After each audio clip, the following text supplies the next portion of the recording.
Hello friends, स्वागत है सभी आपका अपने YouTube channel guide with RD sir पर। तो दोस्तों आज हम स्टार्ट करेंगे अगला पार्ट।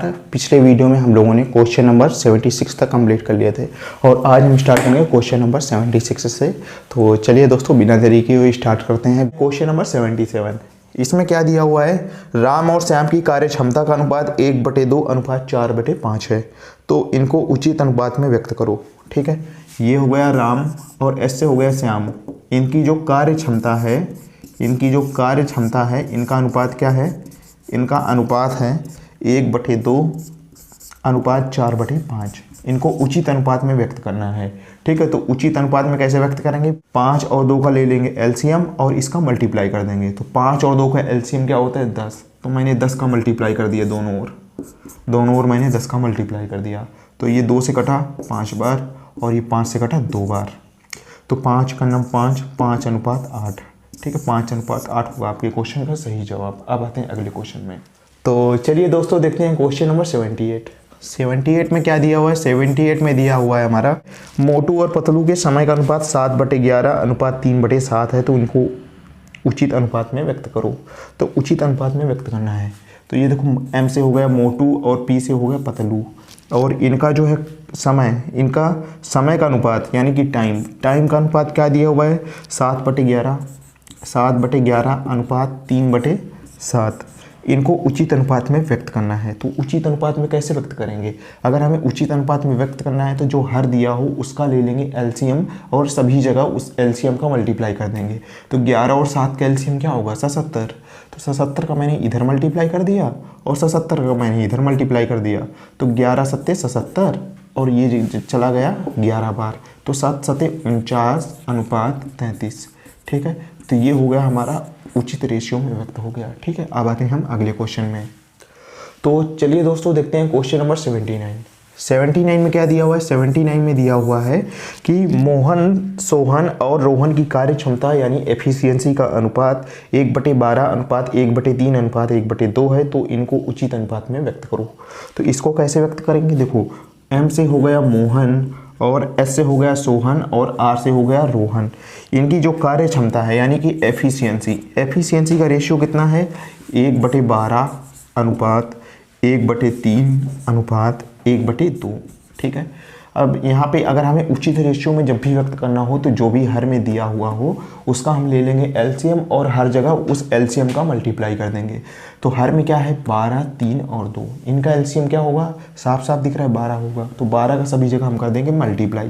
तो देखो 12 का मैंने यहाँ पे मल्टीप्लाई कर दिया, 12 का मैंने यहाँ पे मल्टीप्लाई कर दिया और 12 का मैंने यहाँ भी मल्टीप्लाई कर दिया।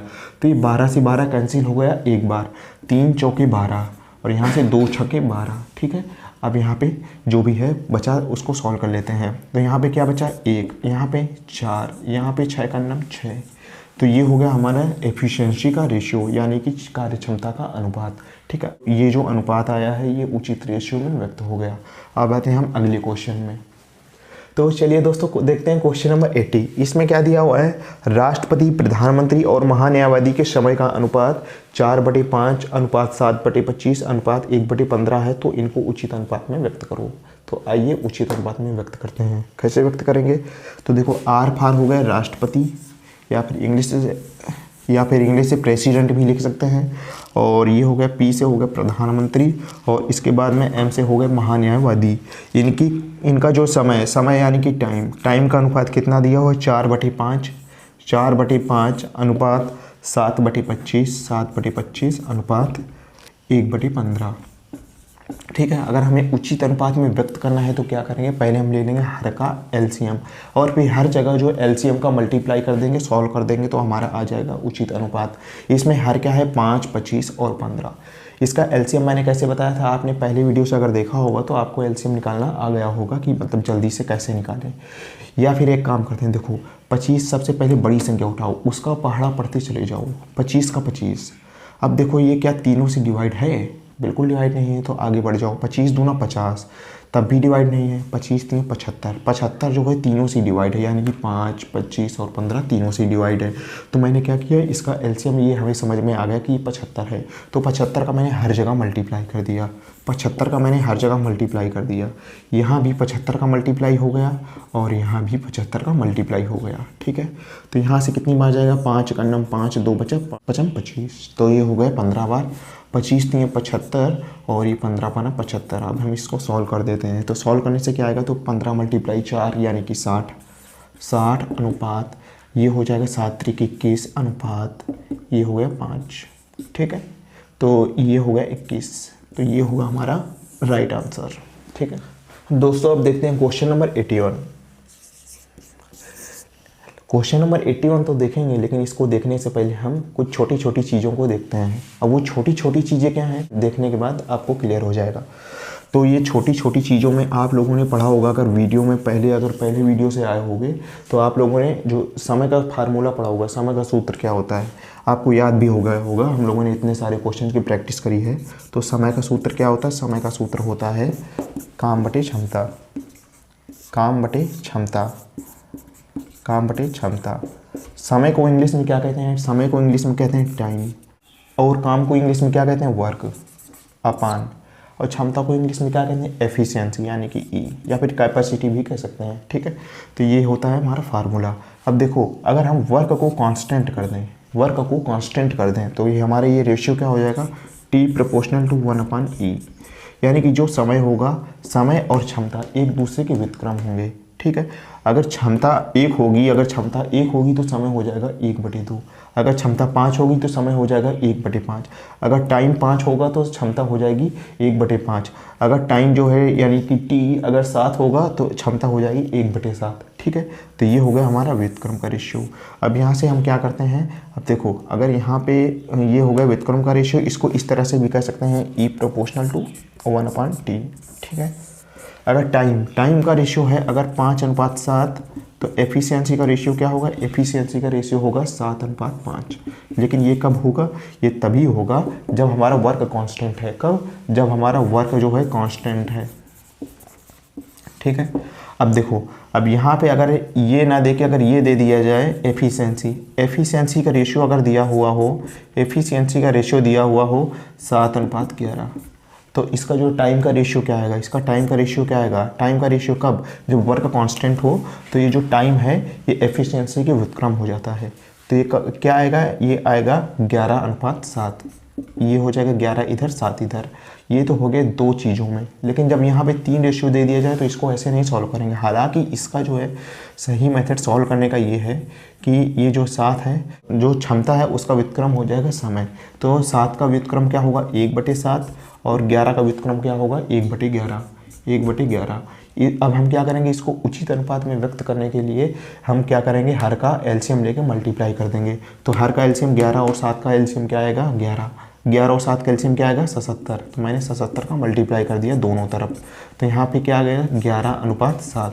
ठीक है, तो इसको इस तरह से निकालेंगे। अगर मान लो हमें 3 रेशियो दिए हुआ हों, अगर मान लो हमें 3 रेशियो दिए हुए हों तो हम क्या करेंगे, 3 रेशियो जैसे मान लो राम, मोहन और सोहन, अगर क्षमता का रेशियो दिया हुआ हो, क्षमता यानी कि एफिशिएंसी, क्षमता यानी कि एफिशिएंसी, इसका रेशियो अगर दिया हुआ हो 2:3:4। ठीक, तो इसका समय का रेशियो क्या होगा, समय का रेशियो क्या होगा, अगर मान लो हमारा काम है स्थिर है, काम स्थिर है निश्चित है, तो जो समय का रेशियो होगा, जो समय का रेशियो होगा वो क्षमता का व्युत्क्रम हो जाएगा। क्षमता का व्युत्क्रम, क्षमता यहाँ पे क्या दी हुई है 2 का व्युत्क्रम क्या होगा 1/2। ठीक है, 3 का व्युत्क्रम क्या होगा 1/3 और 4 का इन्वर्स क्या होगा, 4 का व्युत्क्रम क्या होगा, 4 का व्युत्क्रम होगा 1/4। अब यहाँ पे इसको अगर हमें उचित अनुपात में व्यक्त करना है, यहाँ पे 3 है, 3 का व्युत्क्रम हो जाएगा 3। अगर हमें इसे उचित अनुपात में व्यक्त करना है तो हम क्या करेंगे, जो हर है उसका हम एलसीएम लेके 3 और मल्टीप्लाई कर देंगे। तो हर क्या है यहाँ पे 2, 3 और 4, 2, 3, 4 का एलसीएम क्या होगा 12। तो मैं क्या करूँगा, 12 का जो मल्टीप्लाई है हर जगह कर दूंगा। मैंने यहाँ पे 12 का मल्टीप्लाई कर दिया, यहाँ पे 12 का मल्टीप्लाई कर दिया, यहाँ पे 12 का मल्टीप्लाई कर दिया। 2 छक्के 12, 3 चौके 12, 4 तियाँ 12। तो यहाँ से क्या है, तो यहाँ से क्या आ गया 6:4:3। ठीक है, ये कब आया? जब हमारा काम स्थिर है, जब हमारा काम स्थिर है। मान लो राम, मोहन और सोहन, इनके समय का अनुपात दिया हुआ हो, समय का अनुपात दिया हुआ हो 4:8:3, ठीक है, ये दिया हुआ हो, तो हम क्या करेंगे? हमें अगर निकालना हो क्षमता का रेशियो कैसे आएगा? देखो, जब भी हमारा काम स्थिर हो तो जो क्षमता का रेशियो होगा, क्षमता का रेशियो समय के रेशियो का व्युत्क्रम हो जाएगा। तो समय क्या है? 4 का व्युत्क्रम क्या होगा? 1/4, और 8 का व्युत्क्रम क्या होगा? 1/8 और 3 का व्युत्क्रम क्या होगा? 1/3, ठीक है। तो ये हो गया हमारा अनुपात, ये हो गया हमारा अनुपात। और जब भी हमें इसे उचित अनुपात में व्यक्त करना हो तो हम क्या करेंगे? जो हर है उसका एलसीएम ले लेंगे। हर क्या है? 4, 8, 3, तो इसका एलसीएम क्या आएगा? 8 और 8 3 24 आ गया। 24 का मैंने मल्टीप्लाई कर दिया, 24 का मैंने मल्टीप्लाई कर दिया। तो यहाँ पे क्या है? 4 6 24, 8 3 24 और 3 8 24। तो ये हो गया हमारा 6:3:8। तो ये हमारा हो गया कॉन्सेप्ट क्लियर। अब आते हैं हम क्वेश्चन नंबर 81 में। तो चलिए दोस्तों देखते हैं क्वेश्चन नंबर 81 में क्या दिया हुआ है? छन्नू और मन्नू की कार्य क्षमता का अनुपात 5:3 है, तो उनके समय का अनुपात ज्ञात करो यदि काम स्थिर है, ठीक है। तो छन्नू, CS से हो गया छन्नू और M से हो गया मन्नू।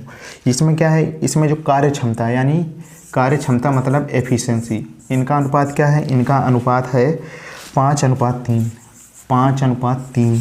तो समय का अनुपात ज्ञात करो, समय का अनुपात ज्ञात करो, ठीक है। अगर काम स्थिर है तो, जब भी काम स्थिर हो तो जो समय का अनुपात होगा वो क्षमता का व्युत्क्रम होगा, जो समय होगा वो क्षमता का व्युत्क्रम होगा। क्षमता क्या है? क्षमता है 5, तो 5 का व्युत्क्रम क्या होगा? 1/5। और यहाँ पे है 3 क्षमता, 3 का व्युत्क्रम क्या होगा? 1/3, ठीक है। अब यहाँ पे हमें अगर उचित अनुपात में व्यक्त करना है तो क्या करेंगे? हर का पहले हम एलसीएम लेंगे और फिर बाद में एलसीएम का हर जगह मल्टीप्लाई कर देंगे। तो यहाँ पे 5 और 3 का एलसीएम क्या आएगा? 15 आएगा। तो मैंने 15 का मल्टीप्लाई कर दिया, इसमें 15 का मल्टीप्लाई करेंगे तो क्या आएगा? 15/3, ठीक है। 5 से ये कट जाएगा 3 बार और ये 3 से कट जाएगा 5 बार, ठीक है। तो यहाँ पे क्या है? 3:5। यहाँ से आप देख पा रहे होंगे, यहाँ पे रेशियो था 5:3, तो यहाँ पे क्या हो गया? 3:5। यहाँ यानी कि यहाँ पे हम 3 को इधर कर दिया, 5 को उधर कर दिया। इसको हम डायरेक्टली भी कर सकते हैं। 3 को हम उठा के इधर ले आएंगे, 3 को पहले इधर लिख देंगे और 5 को इधर लिख देंगे। अगर मान लो 3 रेशियो दिए हुआ हूँ, 5:3:2, अगर फिर उल्टा करना हो तो इसमें हम ये नहीं करेंगे कि 2:3:5 कर दिया, ठीक है। ये सिर्फ जो है, ये जब भी दो चीज़ों का रेशियो दिया गया हो तभी ये चीज़ हम कर सकते हैं कि 3 को इधर ले आए और 5 को इधर ले आए। अब हम चलते हैं क्वेश्चन नंबर 82 की ओर। क्वेश्चन नंबर 82 में क्या दिया हुआ है? तो क्वेश्चन में दिया गया है डॉक्टर झटका और घसीटा राम के समय का अनुपात 7:23 है। डी से हो गया डॉक्टर झटका और GH से हो गया डॉक्टर घसीटा राम, ठीक, घसीटा राम। इसका अनुपात क्या है? इसके समय का अनुपात 7:23 है। जो समय है इसका अनुपात है 7:23 है, ठीक है। और इसमें कार्य क्षमता का अनुपात क्या आएगा? क्षमता, इसमें क्षमता का अनुपात पूछा गया है। कार्य क्षमता का अनुपात ज्ञात करो यदि काम स्थिर है तो। काम जब भी स्थिर हो तो वो जो क्षमता का अनुपात होगा वो समय के जो समय है उसका व्युत्क्रम होगा। तो समय है 7 का व्युत्क्रम क्या होगा? 1/7। समय है 23 का व्युत्क्रम क्या होगा? 1/23, ठीक है। अब हमें उचित अनुपात ज्ञात करना है। उचित अनुपात ज्ञात करने के लिए क्या करेंगे? हम ये जो हर है, हर का एलसीएम लेंगे और एलसीएम का हर जगह मल्टीप्लाई कर देंगे। तो 7 और 23 का एलसीएम क्या होगा? 7 और 23 का एलसीएम हम ऐसे करते हैं 7 × 23, इसका एलसीएम होगा 7 × 23। इसका मैंने मल्टीप्लाई कर दिया। 7 से 7 कैंसिल, 23 से 23 कैंसिल, तो ये आ गया 23:7, ठीक है। या फिर हम डायरेक्टली भी कर सकते थे। डायरेक्टली कैसे कर सकते थे? डायरेक्टली देखिए, आपको दिख रहा होगा यहाँ पे, ये देखो 23 इधर आ गया, 7 इधर आ गया, 23 इधर आ गया, 7 इधर आ गया, ठीक है। अब आते हैं हम अपने अगले क्वेश्चन की ओर, क्वेश्चन नंबर 83, ठीक है दोस्तों। अब देखते हैं क्वेश्चन नंबर 83। क्वेश्चन नंबर 83 में क्या दिया हुआ है? लालू, कालू और चालू की कार्य क्षमता का अनुपात 1:6:3 है। लालू, कालू और CH से हो गए चालू, ठीक है। इनकी जो क्षमता है, इनकी क्षमता का अनुपात क्या है? इनकी क्षमता का अनुपात है 1:6:3 है, 1:6:3 है। तो उनके समय का अनुपात ज्ञात कीजिए, समय का अनुपात ज्ञात कीजिए यदि काम स्थिर है तो, ठीक, काम स्थिर है तो समय का अनुपात ज्ञात कीजिए। तो समय का अनुपात ज्ञात करना, जब भी काम स्थिर हो, काम निश्चित हो, तो जो समय का अनुपात होगा वो क्षमता के अनुपात का व्युत्क्रम होगा। क्षमता है 1 और 1 का व्युत्क्रम हो जाएगा 1, ठीक है। क्षमता है 6 और 6 का व्युत्क्रम हो जाएगा 1/6। क्षमता है 3 का व्युत्क्रम हो जाएगा 1/3, ठीक है। इसको हम 1/1 लिख सकते हैं। अब जब भी हमें उचित अनुपात में व्यक्त करना हो तो क्या करेंगे, हर का एलसीएम ले लो और जो एलसीएम है उसका हर जगह मल्टीप्लाई कर दो। तो हर क्या है यहाँ पे 1, 6 और 3। 1, 6 और 3 का एलसीएम क्या आएगा 6, तो मैं 6 का क्या करूँगा, हर जगह मल्टीप्लाई कर दूंगा। तो यहाँ पे 6 का मल्टीप्लाई किया तो क्या आ गया 6/1। यहाँ पे 6 का मल्टीप्लाई किया तो क्या आ गया 6/6। यहाँ पे 6 का मल्टीप्लाई किया तो क्या आ गया 6/3, 6/3। तो यहाँ पे आ गया 6:1:2। तो ये आ गया हमारा समय का रेशियो। अब आते हैं क्वेश्चन नंबर 84 जो कि आज का आखिरी क्वेश्चन है। चलिए दोस्तों देखते हैं क्वेश्चन नंबर 84। इसमें क्या दिया हुआ, इसमें दिया हुआ है कोमल, बबली और मोहन के समय का अनुपात 4:8:5 है। कोमल, इसके बाद में बबली और मोहन, इनके समय का अनुपात 4:8:5 है। जो समय का अनुपात है 4:8:5 है, ठीक। अब इसमें क्या पूछा गया है, इसमें इस कार्य क्षमता का अनुपात ज्ञात करो, इनकी कार्य क्षमता का अनुपात ज्ञात करो यदि काम स्थिर है, ठीक है। यदि काम स्थिर है, जब भी काम स्थिर हो तो इनकी कार्य क्षमता का अनुपात क्या होगा, जब भी काम स्थिर हो तो जो क्षमता होगी समय का व्युत्क्रम होगी। तो समय है 4 और 4 का व्युत्क्रम 1/4। समय है 8, 8 का व्युत्क्रम 1/8। समय है 5 और 5 का व्युत्क्रम 1/5, ठीक है। इनका रेशियो निकाल लेते हैं। ये उचित जो है ये उचित भिन्न में नहीं है, ये उचित अनुपात में नहीं है। तो इसको उचित अनुपात में कैसे व्यक्त करेंगे, अभी मैंने बताया थोड़ी देर पहले ही। जब भी कभी उचित अनुपात में व्यक्त करना हो तो हम क्या करेंगे, हर का एलसीएम ले लेंगे और जो भी एलसीएम होगा उसको जो है हर जगह मल्टीप्लाई कर देंगे। तो यहाँ पे एलसीएम क्या होगा, 4 और 8 का एलसीएम हो जाएगा 8 और 8 और 5 का एलसीएम हो जाएगा 40। यानी ये तीनों का एलसीएम आ गया 4, 8, 5 का एलसीएम आ गया 40। तो मैं क्या करूँगा, 40 का हर जगह मल्टीप्लाई कर दूंगा। यहाँ पे अगर मैं 40 का मल्टीप्लाई करूँगा तो क्या आएगा 40/4 और यहाँ पे मैं 40 का मल्टीप्लाई करूँगा तो क्या आएगा 40/8। यहाँ पे मैं 40 का मल्टीप्लाई करूँगा तो क्या आएगा 40/5, 40/5। तो ये हो जाएगा 4×40, 10:8:5 40, 5×8 40। तो ये आ गया हमारा क्षमता का अनुपात। तो दोस्तों ये था आज का हमारा आखिरी क्वेश्चन और अब हम स्टार्ट करेंगे कल क्वेश्चन नंबर 85 से। तब तक के लिए थैंक्स, बाय, टेक केयर। हंसते रहिए, पढ़ते रहिए, मुस्कुराते रहिए।